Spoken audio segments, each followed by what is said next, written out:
Okay, welcome back. We are now on the 11:15 a.m. turn, and if you remember, I said I'm just going to do all the movement on screen, just so we have a whole record of it. For the most part, these guys are all stuck where they're at. These guys have moved out to the max they can to support. Um, None of Pender's division is allowed to cross or touch the Herrid Road right here. So I'm going to move Lane basically and Thomas up to here so they're ready to launch. I'll probably swing Thomas in here more so when they're ready they can launch. We're still in the Recon and Force, which I believe goes on till 12:15 or something like that. Yes. So we still have an hour of that. I did ask a question on the forums because when I read Recon and Force, the rule is actually under the Confederate rules, but it says there's no fluke stoppages during the Recon and Force, but it's under the Confederate rules. So in my mind, I assumed that meant that only the Confederates would be allowed to not do a Recon and Force. But I asked the question just to see if that applies to the Union too, because that would be huge. The Union hasn't suffered any fluke stoppages.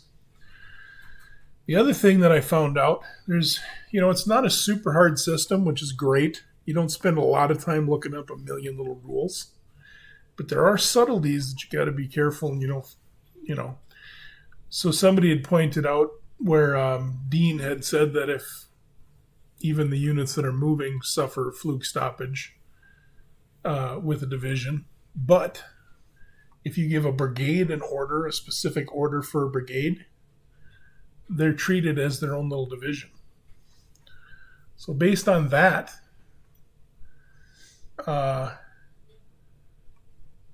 these guys here wouldn't stop. Oh, and I also looked up stone. I was looking for the name Stone, but 231 was on the reinforcement chart. I can't remember what time, but he's good, but that threw me off. Because I was trying to find his order, what he's supposed to do, and I couldn't find the name Stone. I'm like, did I screw that up or what? But then I found that they just listed it as 231 Brigade. So that's also why there's a gap here. I got the reinforcements on for this turn for the Union only. They're the only ones getting some. Basically, some of the 11th Corps are starting to come on. Schurz is supposed to come on as a temporary 11th Corps commander if you're playing with the Reynolds death rule, because Howard would now be in command. But we're not playing with that rule. I don't like the auto death of commanders. I prefer we see what happens. I changed Howard. I had him up here somewhere. The rules say he goes here to get the lay of the land. I thought, well, we're going to still do that, so it doesn't really change it that much, but he's basically now there and can start waiting for orders from Reynolds, which is right here, I think. Yep. So it didn't take long to get back into the swing of things. That's good. What else? Oh, I looked up if you make a facing change that does spend a movement point and does then allow opening volleys against you. So I'm glad I didn't do that. And I think that was it. I think that's the only questions I had. So we'll just start with the Confederate turn there. It's going to be a lot of little moving here and then dealing with this mess here. Archer got killed last turn. So we got a couple of big dogs down. We got Reynolds for the Union went down, and Archer went down now. So we're going to find out if my leading from the front is going to decimate both of my army's command or what. But I don't know. We'll see. I'd love to find some more videos online with this and stuff because it fascinates me to see what other people do strategically. So if you do any other ones, let me know. I'll come watch them. So let's go look at the charts. So player turn, we got the command phase orders. The orders are basically given in the reinforcements, so we're following that. There's no attack recovery then because there's no fluke stoppage, so we go right to movement and combat. So for the Confederates, let's move Thomas up a little bit more. Oh, another thing I said earlier was the woods don't affect anything. When I was shooting from here to here, they would have affected line of sight. Oops, what did I do there?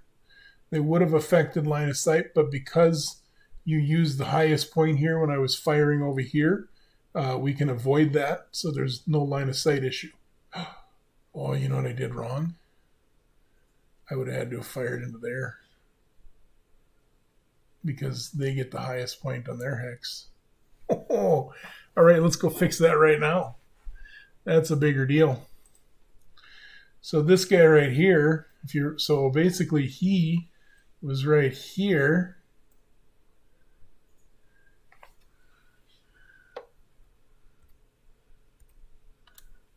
And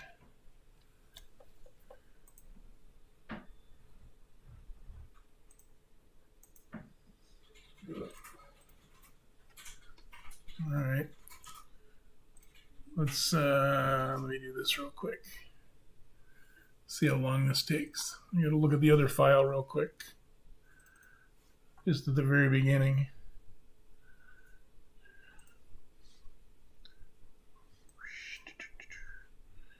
Yep, 5 string points. Okay, I just want to make sure he was 5 string points. Sorry about that. Okay, so that was a good catch. He would not have been, and then he also doesn't lose his. We rolled and did some damage. They retreated and lost some guys and became disordered. But he gets to count this little. Let me zoom in here in case it's hard to see.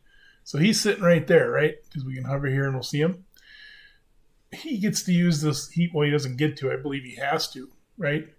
And then these guys here, they also use the highest spot. So if we do that and try to draw a line of sight from any spot there to any spot there, you see how it's going to barely clip the woods right here, I think. Right? In my opinion, that clips it. You're going right through the woods there. We tried to see if we could see him, but we can't. So that erroneously would have knocked him back. So that was a good catch. Good job, Steve. So hopefully that wasn't driving anybody nuts. So we'll get back over to this, but let's just finish up these moves. Now, these guys cannot go on Hare Ridge. And we were just moving lane up here, right? So we'll just get these guys moved up. They can get there, no problem. He's going to go here, no problem. Lane doesn't really have movement or changing of faces. So this affects line of sight. This is what affects movement. Okay, so I had said in the last video that only affects line of sight.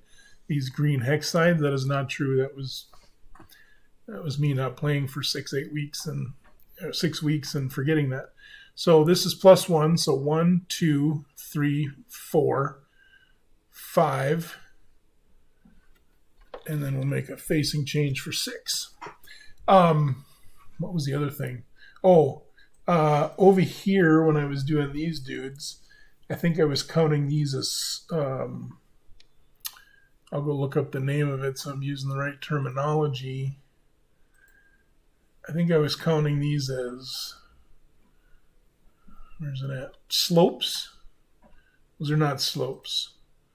Slopes are these black lines, and inclined ground are the fan-looking things. So a slope is this black line here, right? This double black line here would be a bigger slope, and then these are incline. These are just for height, elevation, and stuff like that, but it doesn't affect movement. So I had made a reference to that. I'm fixing my saying that out loud because that's not true. Okay, let's finish here. So we got 1, 2, 3, 4, 5. And he can't go onto that road, so we're done there. None of these guys really need to move. These guys are stuck here until my commander starts giving me orders. So let's move Thomas up here a little bit. 1, 2, 3. Let's do this. 1, 2, 3, and stop there. 1, 2, 3, 4. 1, 2, 3, 4. 1, 2, 3. Let's do that. And then 1, 2, 3, 4. Let's just do that. Okay, so these guys are all sitting here waiting for the second attack, which will be later in the day. Lee comes on at 1. Okay, so what we did, just so in case you're coming in late, we don't do Reynolds automatic death. I don't like automatic death for generals. I'm not trying to recreate Gettysburg. I'm fighting my own Battle of Gettysburg. And then since I did that, which gives an advantage to the North, I decided to let Lee, when he comes in at 1 o'clock, he is aware. And he doesn't just sit there like an idiot for a while.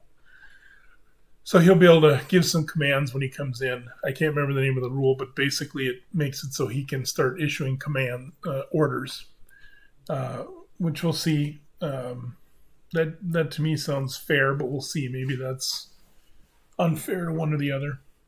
These guys are all out as far as they can go.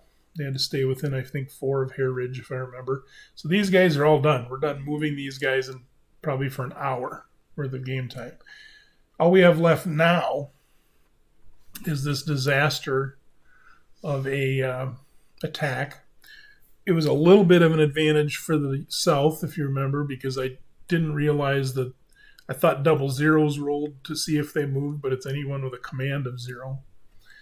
Not sure why I had that in my mind. We kind of offset that because the Iron Brigade got to at the double and then deploy, which you don't get to do. You can add the double and then next turn you can deploy. So that kind of offset it. So that's fine. These guys got beat up pretty good anyway by the cavalry and a little bit of probably Cutler, and then when the Iron Brigade rolled up. So that didn't really seem to give them an advantage. All right, so this is all we got left. So I'm going to zoom in due to requests. People said if they could zoom in a little more, it's easier to see. I'll try to remember that. One of the reasons I don't like to zoom in too far is because then I don't get an overall picture. So I got to remember to zoom out. So if I zoom out, I'm going to deal with Archer first. I know there's nothing over here.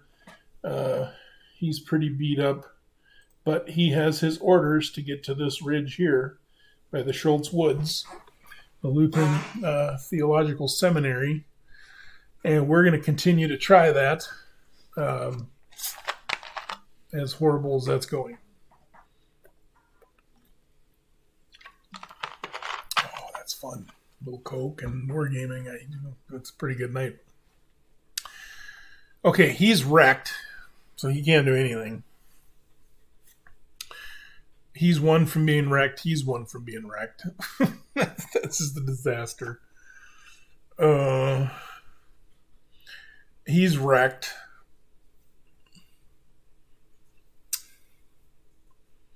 Really wrecked. And this guy is okay.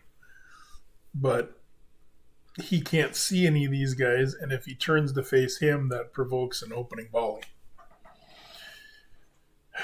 So I'm just trying to think. I mean, as a commander, I'd be like, forget this, we're done. This is done. But that's not really the deal, right? You can't just do that. You get court-martialed and shot. We're gonna have to push the attack. Let me see if it says on here. Wrecked.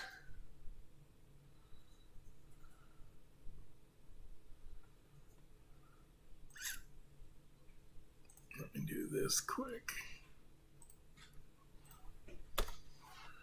Should have had this ready.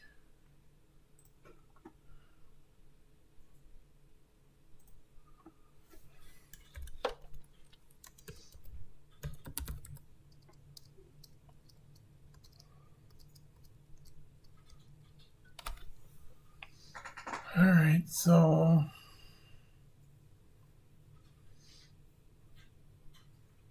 wrecked, you cannot successfully pass a closing roll unless you're already charging. Apply a morale table modifier to their stack and applies a shift. So he's sitting here, so he's fine with doing his thing, but if he even twitches, he's going to get blasted. So what we're going to do is we're going to start with him and just fire.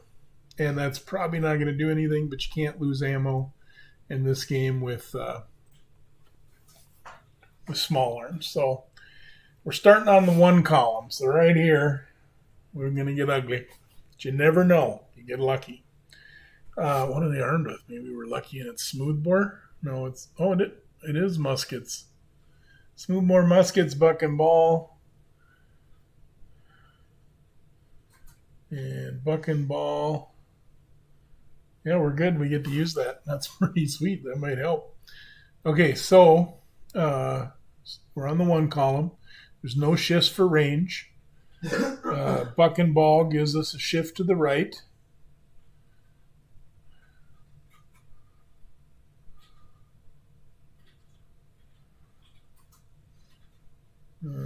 That is it.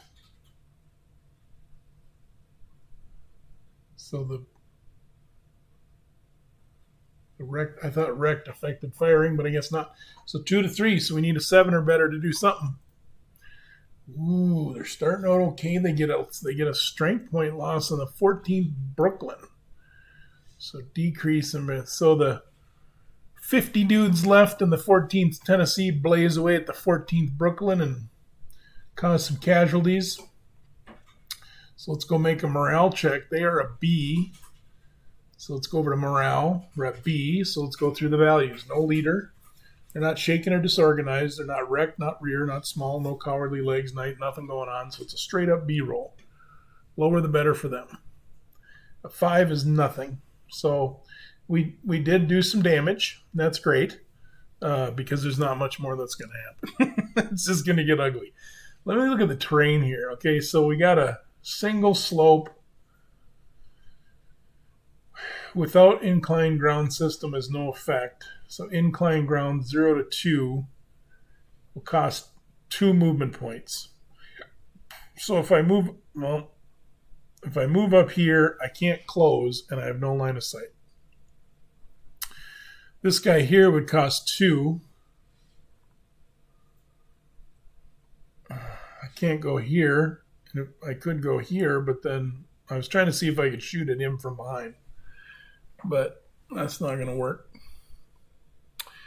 This guy here, same thing. So this would be 1, 2, 3. He'd have to stop here, and then because of this little bit of woods here, that would not do him any good.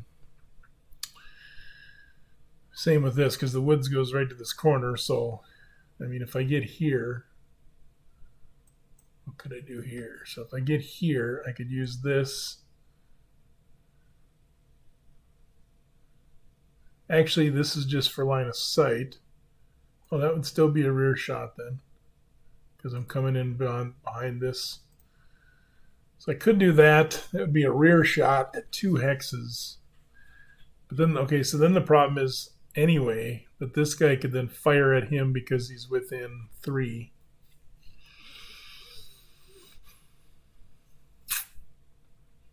Well, we got to do something or we're going to get court-martialed. So this dude here is going to take a chance and move up into here and then fire on him. So 1 to do that.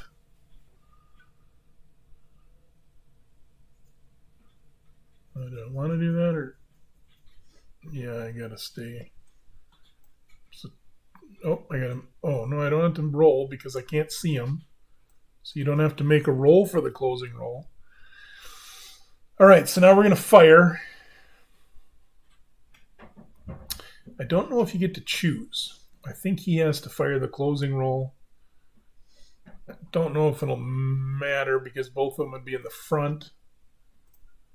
Well, it wouldn't matter on the chart. I think you can fire with somebody else It doesn't. I don't think it says only if they're the only ones. Let's see if it matters. Okay, let's see if the modifier. Let's figure it out with him, and we'll see if it would matter. And if it will, then I'll pause and look it up. Okay, so close. Oh, I guess it doesn't. It doesn't matter because it's not the amount of strength points you have. Duh. It's an opening volley. I keep calling it a closing roll. Sorry.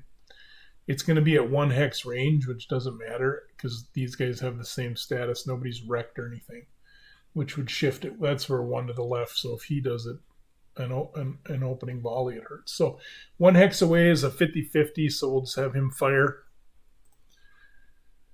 Oh, and a 1 through 3 is a nothing. Okay, so they're fighting back. Okay, let's go through it. So we got rifled muskets. We're at 1 hex range. I wonder if I should have charged. I'm probably not utilizing charges the way I should, but whatever. So it's going to be straight up on the 4 to 5 column because there's no modifier for distance. There's no special firepower. There's no other target things. So it's the 4 to 5 column, so they need a 6 or better. They get a 4. Gotta mark him fire too. Okay, so that wasn't dandy. That was not good at all. We're gonna keep pressing the attack because we're under orders to press the attack, not because we want to. So this is gonna decide that this is probably falling apart sooner than later. So he will move up here for 1. Oh, he's got to make a closing roll because there is no. Oh no, it does block line of sight. I don't know why I keep thinking these. So you don't have to because they can't see each other, right? So he moves up there. Closing roll, he's going to fire. It's 4 through 6. He does some damage. And he does. And he wrecks him. But there's no morale checks on opening volley shots, so he's lucky there. So we start on the 1. He's rifled, so we're not going to get the buck and ball benefit. There's no other modifiers, so we need an 8 or better. He gets an 8, which is a morale check. That's something. And we already know from this guy there's no negatives, so it's a straight up roll. Ooh, an 8 on the B. Oh, missed her by 1. But just check and make sure there's nothing. Nope, there's nothing there. He just needed 1 modifier. Okay, well, I mean, I don't.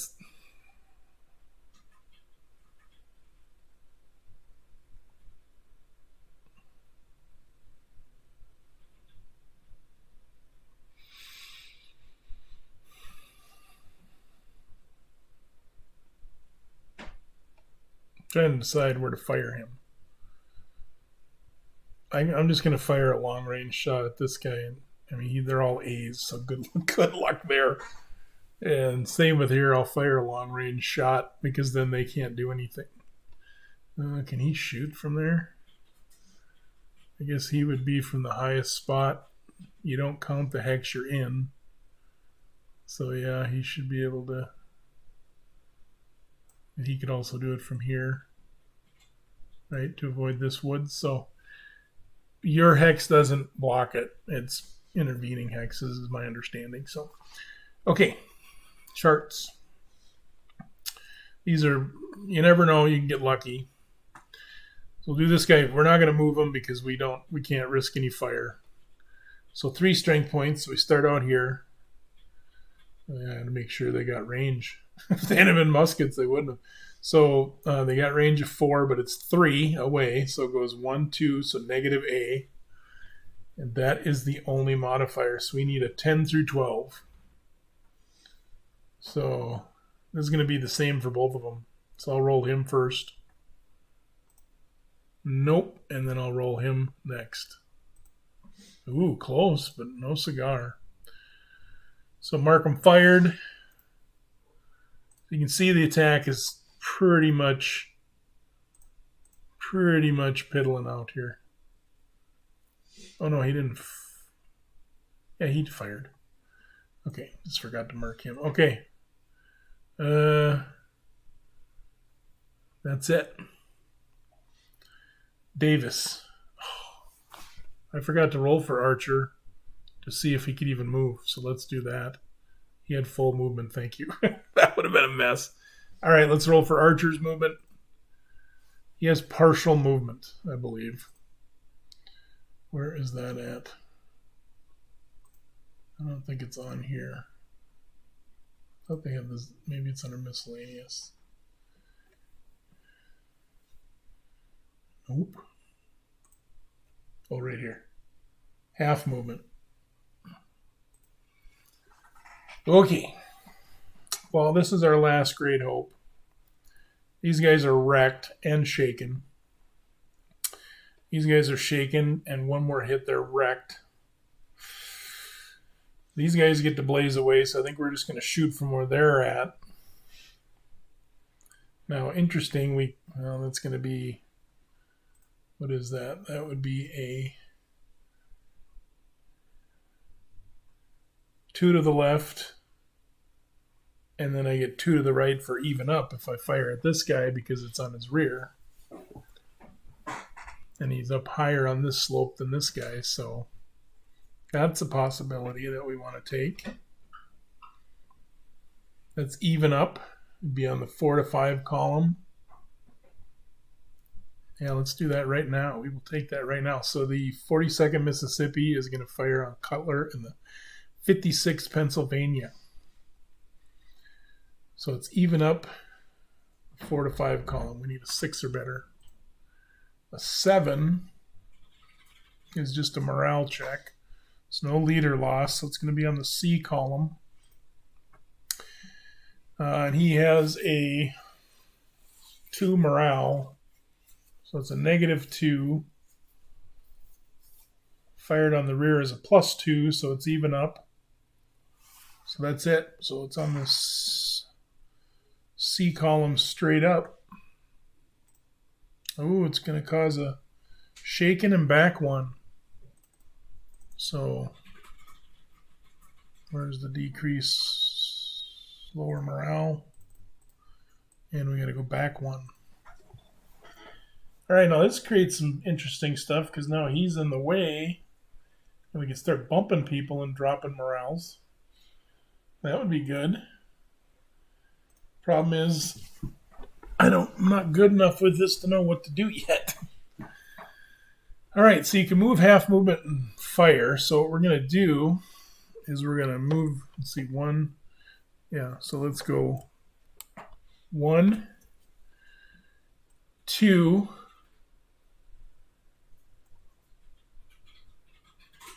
3, and then, they only have half movement anyway. And he'll blaze away at this guy. Oh, I got to make a closing roll first. Let's do that. Where is that closing roll? Where are you at? Am I looking right at it? There it is. Okay. He is a B. Modifiers. No leader. No rear hex. He's not shaken. There's no artillery issues. This one always intrigues me. -3 for the stack starts in a move adjacent. So it's harder to charge if you start right next to him. I suppose you're blazing away and then now you're wanting to charge. So you better be on your giddy up. All right, so 3+. He makes it, so then he would go into there. We're firing, not charging. He couldn't anyway because it's 3 movement. Hopefully we're going to bump these dudes, and then we'll have to look up what happens, because I know as you bump into dudes, they can give way, but then they start dropping. So he gets a closing roll, or opening volley, because he's going to fire. So the 55th North Carolina is firing at the 147th New York. They're on the 6 to 8 column. Their rifles, no issues with distance, no target issues, so it's just going to be on the 6 to 8 column. Or, sorry, I don't know why. Opening volley table at 1 range, it's a 50-50. Because canister would change it, and if you're wrecked, it hurts it. So, boom, a 2 is a swing and a miss. They like that. Now, these guys are a 7, so they start there.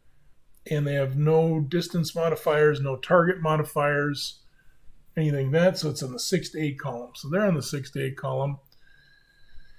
They get a pretty good 8, which is, it's going to be 1 and a morale check. So we'll decrease embedded strength. And then let's go make that morale check. So they're a B. There's no leader with them. There's no wrecked, shaken, rear, small, cowardly legs, knights. So we're just going to be a straight up B roll. And they passed it just by the skin of their teeth. Oh boy. So let's try to go this way. It'll take forever. I'm thinking I might just go 1, 2, closing roll to here, and if I fail, fire at him. Or, yeah. 1. I could go 1, 2, and then fire from here. This guy and this guy, shaken. Does that affect you on the combat table? I don't think it does. But let's look under miscellaneous, because it says if you're shaken, fire, no effect, movement. No. Okay, so you're just chancing having another issue. Well, they'll rally this turn automatically. Well, we got to get these guys up there and start contributing. So he can go 1, 2, 3, and then fire. Opening volley against that little 2. That's not going to... No.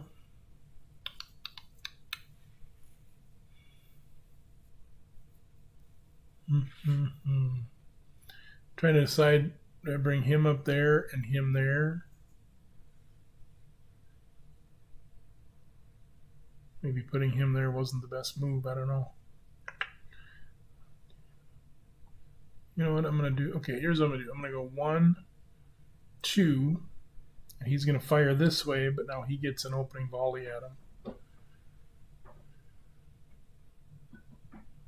Do I want to fire from there, or do I want to close? I got 6 against his 6.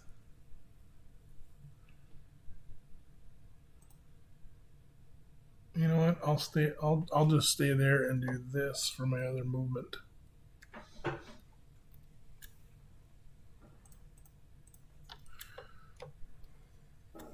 So that's 3.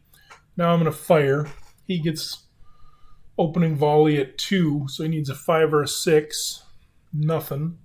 Now the 55th North Carolina B is going to blaze away at the 147th New York.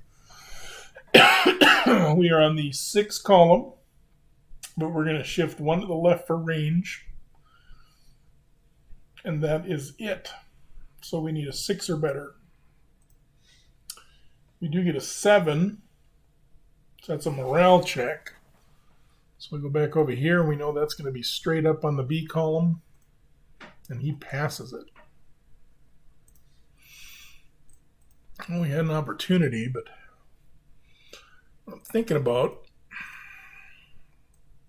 1, 2, 3. Maybe start threatening a little bit over here, but using these tougher guys to blaze away versus have issues. So do the same with this guy. We'll go 1, 2, 3. Command range for a brigadier is 6. Everyone's within command. He doesn't really benefit anybody. No, I'm not going to look. I was going to look and see if he had a better leader under him than he is. You get up there and lead from the front, Davis. He'll stay there. That's going to be it for the... It's going to be it for the Confederates. They had no reinforcements. Not a great attack. Let's make sure I did all my stuff. Oh, this guy did fire. I forgot to. I got to quit forgetting to do that. So we did knock some. We got a shaking guy there. We did take out a few strength points, but this is just petering out really fast. I'll try to swing these guys around this way and maybe threaten this artillery. But as they're still within their order, I shouldn't give too many orders in case the dudes are watching this. Maybe I won't do that. But these guys are going to keep pounding because they're decent strength. We got 350 men there, 300 there, and 250 there. That's our last hope, and Archer's probably going to be pretty ineffective. We'll see what happens. So let's go back to the chart because I don't want to forget anything. Rally phase, we'll take off all the move markers. We'll go to, we didn't have any cowardly legs. We'll remove fired and CSA rally. So that does make that look a little better without the shake-ins, but that's pretty rough. Okay, we don't do loss coverage. There was no CBF markers. So second player turn. So we need to roll for Reynolds to see if he can issue an order. If he can't, then I'll just continue. If he can, then I have to pause and let my northern, just to remind those who are watching, I have a guy playing the north and a guy playing the south, and they give me orders, and then I act out those orders to my best ability. So I'm playing solo, but I'm not. Okay, so command table roll. Leader value is 4 for Reynolds. So he basically needs a 6 or better to be able to issue an order. So we'll see what happens there. He did get an 8, so I'll pause it there and give the Union player, he may or may not want to change any of his current orders. But they're up next, and as we sit, that is where we are at right there. So thanks for joining, and I will, well, it'll all be one video for you, but I'll get back to you guys after I get those orders. Thanks.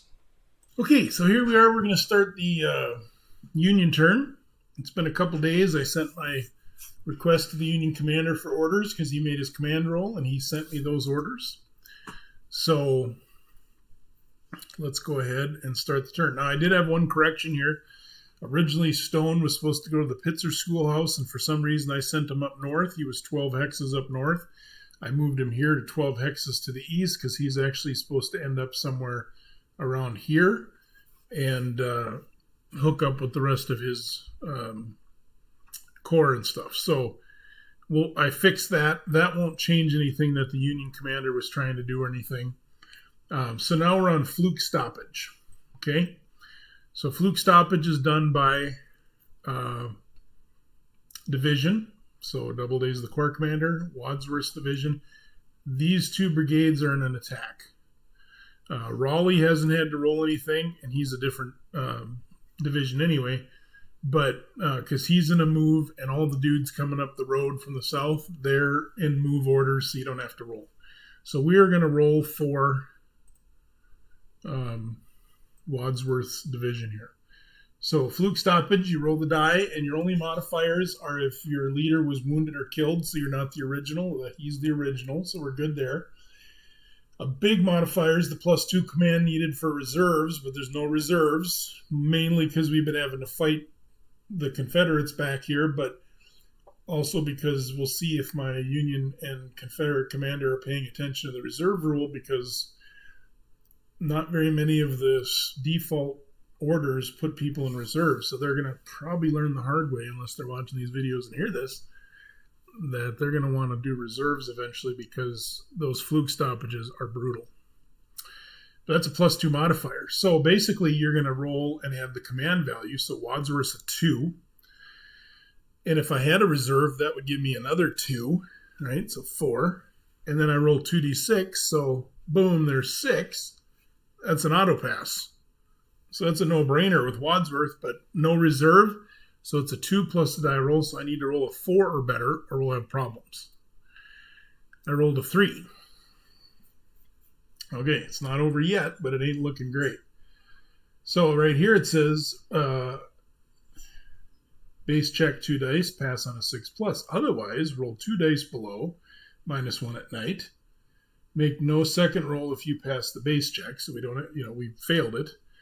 His command value is a 2, so now I roll 2d6 and I have to roll an 8 or better or it's over. Oh, he got an 8. I thought I was going to have to pause the video to learn what happens when you get a fluke stoppage, because there's rules on that where you start to disengage. So he just passed it. So Wadsworth was looking around, maybe getting a little anxious. Doesn't probably know Raleigh's coming up the road. Maybe he saw dust trails on this road right here and started thinking that was Confederates flanking him. That's what the fluke stoppage represents, is that this dude right here, right, he can't see all this stuff. I can. But if he fluke stoppages, it's because something, scared him, or he had doubts, or maybe there was confusion. So, you could, narrative-wise, easily say, he sees a dust cloud over here off the left flank of the Iron Brigade. And he doesn't know it's Union troops yet. And they just started to come across the crest. So maybe as they just came across the crest, he's like, whoa, that's a Union flag. So that's kind of cool, that how it kind of worked out that way. Anyway, let's do the movement first. And then we'll come back up and we'll do these 2 brigades and this artillery. The artillery is not going to do much because this game really doesn't want you to do a lot of long-range firing. It's more noise if you read the design notes. And that's cool. That's not a criticism. It's just there's no reason to sit and shell things hoping for a lucky hit when you can run out of ammo. So, and we don't have any supply trains on for either side yet. So if anybody runs out of ammo, like a lot of Caliph's battery up here, that's not good. All right, so what we want to do is there's no facing change issues when you're in column. So I'm not going to move the leaders yet. So he's going to move here for 1. He gets a free facing change. He's got to pull his tail in for 2. And then it costs 1 to deploy for 3. Okay, so he starts out there. These guys can do something. So it'd be a half, 1.5. And then it would be 2.5, 3.5. Because you got to basically pull your column up. And he got his facing changes free, and then it's 4.5 to deploy. So flip him over. There he goes. All right, these guys here would be half, 1.5, 2.5, 3.5, 4.5 to pull the tail up in there. And 5.5 to flip over, because you can't, remember, they can only use 8 movement points if they end in column, and if we're trying to deploy, so we really only have 6 movement points. This little run here doesn't hurt us. 1, 2, 3, 4, 5. So this guy won't be able to deploy unless I only go to like here and deploy him. 1, 2, 3, 4, 5.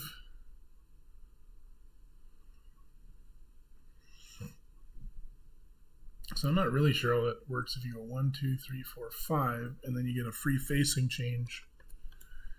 I can't imagine you really get to just put, I guess for simplicity, we'll put the column there, but I would think that they probably want you to do something different, right?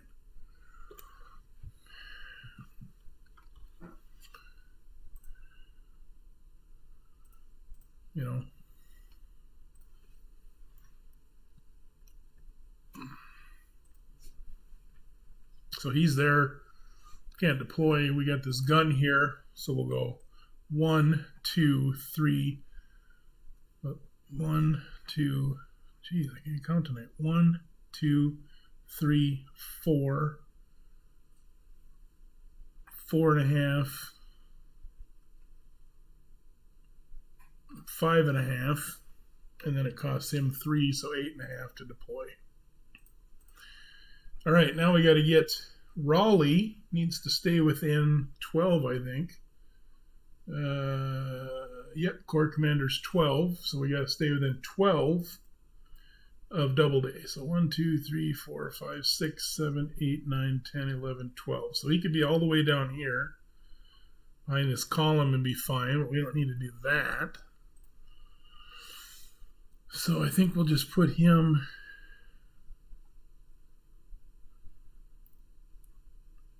we'll put him here. What's his command range? It's like 8. So he just has to be able to reach these guys. And I'm going to take the note off him. He had a note on him. He could not do double quick. So we'll take that off. Because he's already deployed anyway. And we'll put Biddle, I think, on this guy because he's a crummy C. And that's the end of Biddle's brigade of Rowley's division, following their orders. So they're following their orders. These guys will deploy next turn, and they essentially go into the defense mode unless there's a different order. So I'd be moving them and stuff. But otherwise, if they're just going to sit there, they have a defense area. Let's go look at this stuff here. So, you do a little bit of figuring on this because on the pikes and roads, it's only half movement. So, see on one of those 8s? Yes, he is. So they made this really nice thing where you can basically go to here for 8 and then go to the next one, put him there for 8.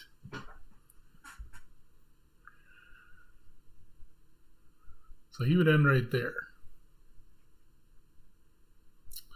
And I don't want to reveal anything in case the other commanders are watching, but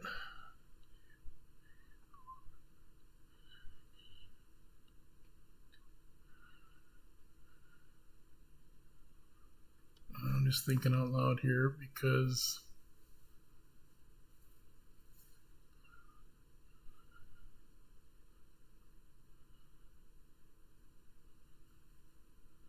all right. What we're going to do is we're going to move these guys up.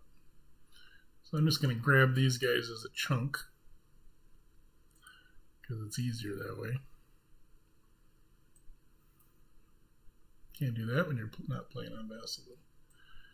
So I do like that. So let's highlight this whole line. And they're going to end up right up here.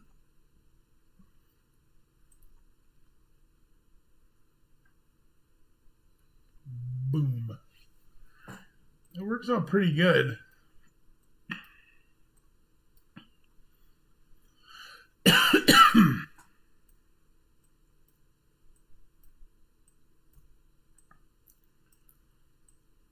That's a pretty fast unit moving. Speed deploying. All right, so they're there. Now, we do have these guys coming on. We'll worry about them in a second. Those are the reinforcements. So Stone is coming up here now. I had to make a decision based on my orders on who was going to move first. So he'll go to there.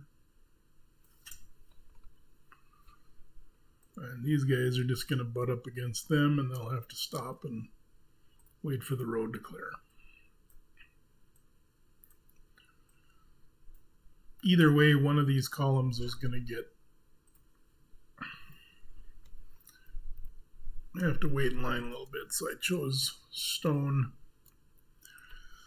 I don't think there's a specific rule on that, like I got to move the closest guy. I suppose technically, if you want to get real technical, they should have went first because they were closer, but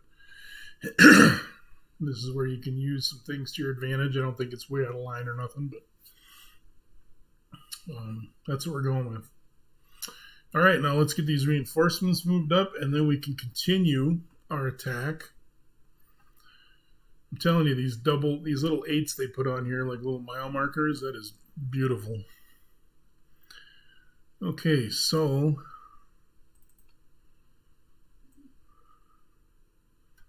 just going to get these guys kind of laid out here. So Schimmelpfennig, I'm not sure if I'm saying his name right or not. So that's going to be the 3rd Division of the 11th Corps. That's Schurz. So we'll put him at the head of the column. We'll just put him up here. And there's 7, and it's every...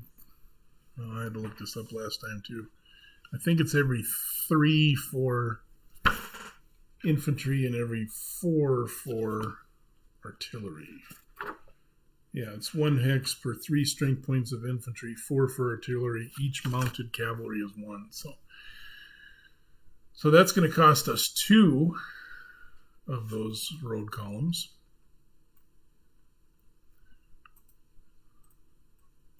Because he's 7. So 3, 6, and then 1. This guy's a 3, so he doesn't cost anything. This guy's an 8, so he's going to cost 2 of these like the other guy. This guy's an 8, so he's going to cost 2 of these like the other guy. I'm running out of room here. Oh, this guy just happens to be, look at that, I picked the exact number. That doesn't mean much good. Nope, I can grab them all. So I'm just going to move these guys right up here, the second 8 up here. Because that's how far the column will get. And then I don't have them in the way. So this is my next corps coming onto the map. They're kind of a purplish color. Interesting. I do like the units in this game. I think the counters look nice.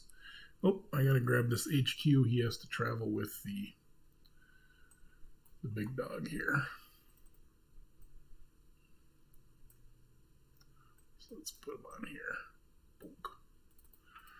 Okay. And then this will be pretty easy because I'm just going to move these guys up for ease instead of having to move everyone so far. Okay. So I'm just going to take them in the order that I happen to stack them. So it's 3, 6, 9. So we need 2 more of these. And then we got a 4 here. So he'll need 1. We got a 6 here. So he's going to need 1. The 5 will need 1 more column marker. And this little bitty 2. And then we got this guy, and he will need a road column, I believe.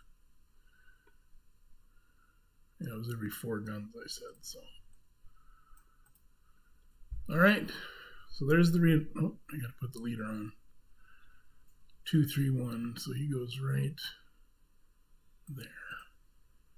All right. So sometimes I like to zoom way out, kind of see how things. So we got the 11th Corps starting to come on, which they're not very good.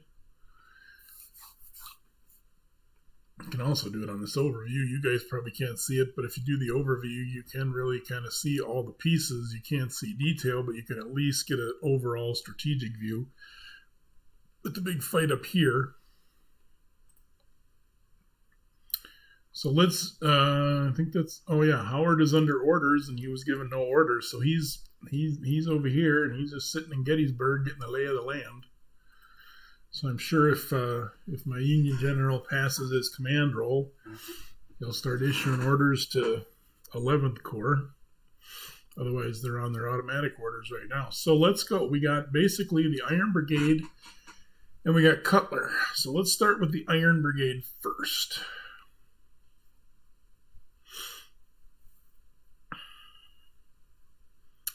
All right, so the Iron Brigade is going to move this guy up to here. These guys are all staying, but these guys are going to fire. So they're 3 hexes away. He's considered to be on this terrain so they can see each other. Same slope rules, right? So let's go look and see if we can get lucky and just get a strength point loss. So let's start out with the 24th Michigan. Now they have a 10 firepower, but the max you have is 6 to 8. It's 3 hexes away, so that's going to be 2 shifts to the left, so we're on the 2 to 3 column. Sorry, I got a little whisker here that's tickling me bad. There's no special rules for the type of firepower because it's rifled musket, and there's no target issues. There's no protective terrain. There's no rear shooting, or disorganized. So it's on the 2 to 3 column, so we need a 7 or more to cause a check. We get a 4, that does nothing. So mark him as fired. It's going to be the same thing with this guy because it's 3 hexes away. He's a 7, so he's on the 6 to 8 column. It's the 2 to 3 column. We need a 7 or better. He got a 3. So that didn't do nothing. These guys are going to stay where they're at. Artillery. These guns cannot see these guys. Not sure if they can see them. I'm not going to fire that far anyway because that's not great for artillery. If you remember earlier, the last turn, we had this very liberal shooting of the artillery here, firing at that, but that was not doable, so we took that back. So Caliph's just going to hold that flank. And now we got some stuff to do with Cutlers. Let me think about this. All right, so good old Archer went down last turn. These guys are 1-1. Really rather shoot at this guy here. So maybe we need to see what will happen first. Now, a facing change is brutal, right? You make a facing change, and that provokes an opening volley. So we don't want to do that. These guys are shaken, so that's going to affect their ability. Just trying to think here. Okay. Trying to think of who to shoot with first. I think I'm going to save these guys till later because we might use them to shore up this flank a little bit. So let's see what happens. Let's take this guy right here. He's a 6. We can't probably do enough damage to them yet. We're going to fire at the guys right in our front, the 55th North Carolina A from the 147th New York. So the 6 to 8 column. It's rifled musket. There's no modifiers for range, no firepower issues because we don't have, we're not canister because we're not artillery. There's no buck and ball, breech loader, repeater, and there's no target issues. So it's basically just a straight up shot on the 6 to 8 column. So we should be able to do some good stuff here. We get another 3, which is a nothing. This is going to be the worst ever Union turn. I think we're just going to fire this guy right here without turning. I'm probably not utilizing the charges like I should be, but these guys are all Bs, and these guys are kind of Bs, and so I don't know if that would do good or not. So we're going to blaze away here. So 3, that's the 2 to 3 column. There's no modifiers at all. There's no range issues, firepower issues, or target issues. So I need a 7 or better. It's one of those nights for the Union. It's really kind of difficult.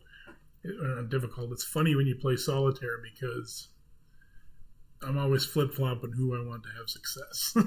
So, all right. So I got a choice. I could fire on the 4 to 5 column with a shift to the 2 to 3 at this guy, or I could just blast away at one of these and maybe remove them. So I think we'll do that just to try to get rid of them.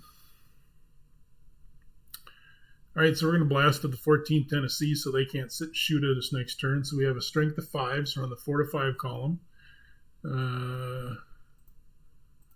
Let's look at that terrain real quick. So the only terrain that affects it is... the protective terrain is only stone walls, rock ledges, so he could fire at these dudes here in the woods. I don't think it really matters, so I'm just going to blast away at them. Okay, so we got 5, so we're on the 4 to 5 column. We need a 6 or better. Oh my goodness. FYI, this is one of the reasons I'm not a gambler. It just doesn't go well. All right, so we got a shaken Pennsylvania regiment there. I think it's the 56th. Yep.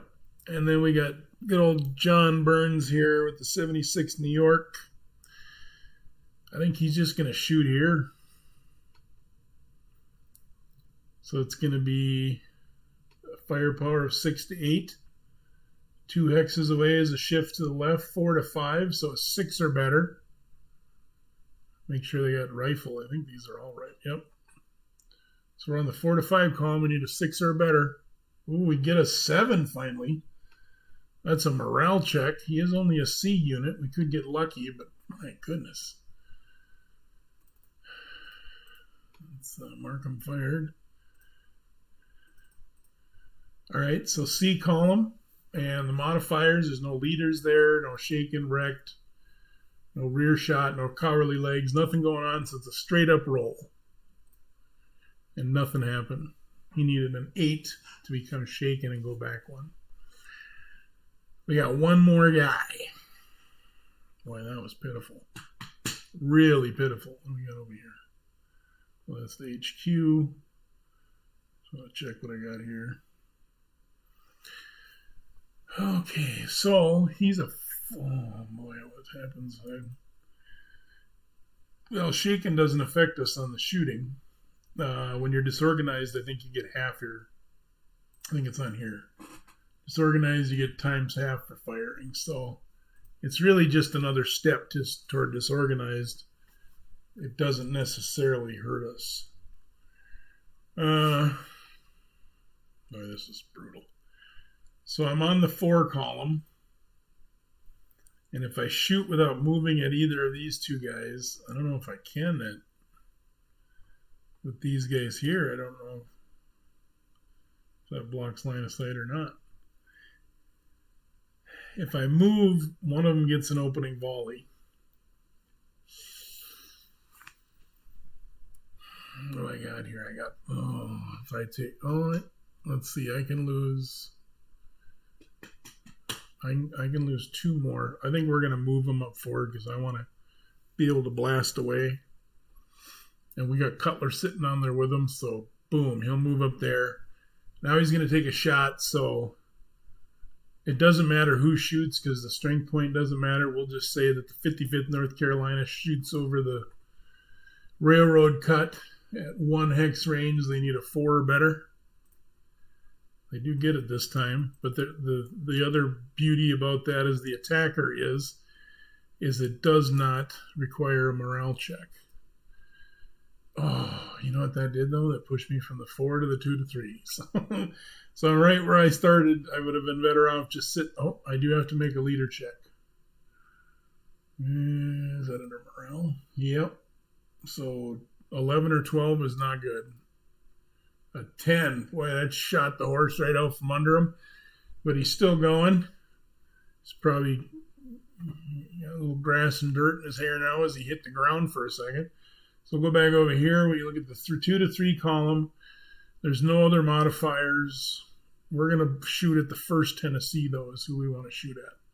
We want to try to whittle them down. So we need a 7 or better. My goodness. That was about as abysmal, I think, as you get. Okay, so we fired here, here, here, here, and here. And I think we had, 1 morale check was the whole thing. And we actually lost the strength point. Oh, boy. And I think that's going to be it because Kalis Battery doesn't have any targets and they have orders. These guys got orders. These guys have all moved. These guys are following orders. Just trying to look at it real quick here. I think we're ready to go on to the 11:30 turn. So I think what I'm going to do is wrap this up with the 11:15 turn. That is that's court-martial offense right there. Court-martialable. That was pretty abysmal. I want to zoom out here a little bit. You know, we got the Union line extended a little bit. This is just crazy. You know, I've read stuff on the Battle of Gettysburg. I did not realize that these guys were all moving up and sitting there and not, you know, that there's that lull. Now that I think about it, I've read about the little lull where they regrouped because they were kind of confused at what to do because of Lee not wanting to get a general engagement.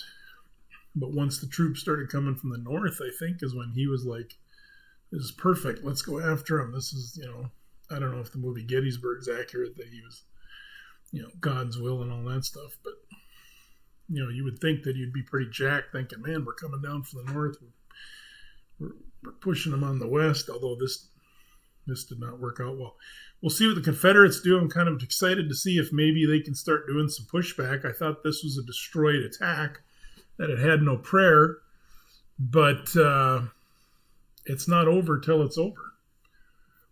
So, and I just want to kind of see reinforcements coming in. I mean, that seems like such a long ways to get there. So we'll see what happens. I'm going to wrap it up there. Thanks for watching, and I'll get working on the 11:30 turn here in a little bit.